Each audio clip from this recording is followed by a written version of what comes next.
बॉलीवुड की दुनिया में एंट्री लेना और फिर अपना पैर जमाना बेहद मुश्किल है। अगर कोई एक्टर या एक्ट्रेस इस दुनिया का हिस्सा बन भी गया तो इसकी कोई गारंटी नहीं है कि वो कब तक इंडस्ट्री में टिक पाएगा। फिल्म इंडस्ट्री के इतिहास में कई एक्टर्स की किस्मत रातों रात चमकी भी है और फिर उनकी एक गलती या गलत फैसलों ने पल भर में उनका करियर बर्बाद भी किया है। एक एक्ट्रेस ने ऐसा ही कुछ फैसला लिया था जिसके बाद उनका फिल्मी करियर एकदम तबाह हो गया था। 70 के दशक की यह हसीना बॉलीवुड पर राज करती थी। करियर के पीक पर एक्ट्रेस ने शादी कर ली थी और यही उनकी ज़िंदगी की सबसे बड़ी भूल थी। नाम था रीना रॉय और असली नाम तो जानकर आप चौंक जाएंगे। उनका असली नाम था सायरा अली। जी हाँ, उन्होंने नवभारत टाइम्स को दिए एक इंटरव्यू में बताया था, इस बात का खुलासा हुआ था। और तो और बी आर चोपड़ा की फिल्म से इनका डेब्यू हुआ था। राज बब्बर से लेकर ऋषि कपूर तक के साथ इन्होंने काम किया। जितेंद्र के साथ इनकी जोड़ी खूब पसंद की गई थी, लेकिन जब इनकी शादी हुई तो काफ़ी थू थू भी हुई थी। रीना रॉय ने कम समय में बहुत शोहरत हासिल की थी। कालीचरण जख्मी, उधार का सिंदूर, नागिन जैसी फिल्मों में काम किया था। 1983 में पाकिस्तानी क्रिकेटर मोहसिन खान से शादी कर ली थी। शादी के बाद एक्ट्रेस भारत छोड़कर पाकिस्तान चली गई थी। मोहसिन से इनको एक बेटी हुई थी जिसका नाम इन्होंने जन्नत रखा था। 7 साल बाद रीना रॉय और मोहसिन का तलाक हो गया था।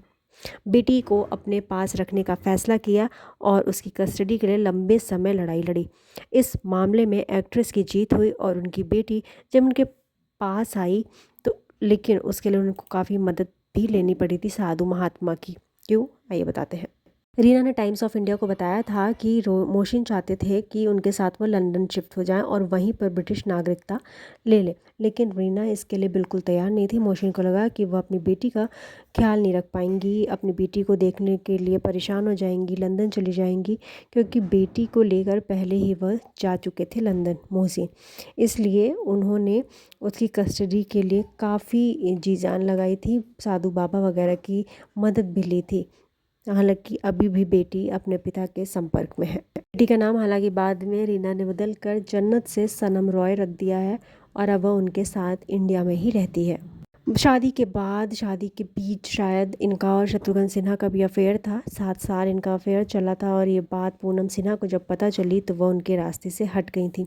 इस बात का खुलासा खुद ही उन्होंने एक इंटरव्यू में किया था। कहा था कि जब मुझे उन दोनों के अफेयर के बारे में पता चला तो मैं इनके रास्ते से हट गई थी, लेकिन शत्रु ऐसी लड़की से शादी नहीं करना चाहते थे जिस पर विश्वास नहीं करते थे। मैं बात जानती थी कि शादी के बाद भी उनका अफेयर चल रहा था। लोग ये आज भी कहते हैं कि रीना रॉय और सोनाक्षी सिन्हा का कोई कनेक्शन है, वो उनकी बेटी हैं, लेकिन सोनाक्षी सिन्हा ने कई इंटरव्यूज़ में इस बात पर चुप्पी तोड़ी और कहा कि ये सब अफवाह है, ऐसा कुछ भी नहीं है।